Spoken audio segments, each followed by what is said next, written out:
再来看副总统赖清德去巴拉圭访问，伫台湾时间早起甲巴拉圭总统邓选林贝尼亚做伙食暗顿。赖清德表示讲，贝尼亚有承诺讲，伫伊的任内，两国的邦交未改变哦。另外，伫过境美国的期间，赖清德嘛甲伊介绍驻美代表萧美琴伫纽约看棒球赛的相片，铺伫网络顶头。外界嘛要讲，萧美琴敢会是副总统的人选呢？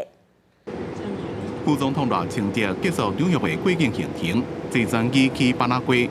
伊伫专机顶对了甲媒体讲到，伊去美国看球赛心得，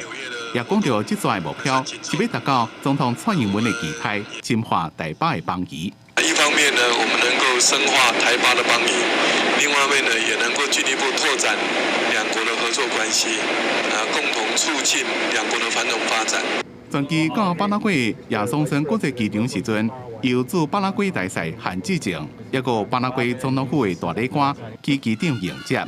当地侨胞也亚国旗伫咧欢迎。这是我们你瘦了，为了等你啊，加油！赖清德又甲巴拉圭现任总统阿布多，也个总统邓选林贝尼亚见面。贝尼亚讲，伊所带领的政府。 一定会甲中华民国台湾继续维持邦交，稳固两国的政局。赖清德也参加八国的参议院议长欧佩拉的午宴，期待会当有更加多合作。未来我也非常期待，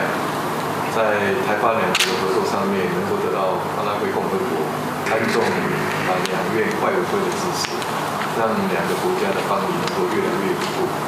让两国的合作计划能够越来越深入。 这项游访巴拉圭期间，过境美国的纽约，赖清德也抛出加驻美国代表萧美琴最近伫咧美国职棒大联盟纽约大都会主场的相片，互外界拢伫咧晓赖萧配是毋是有可能？记者综合报道。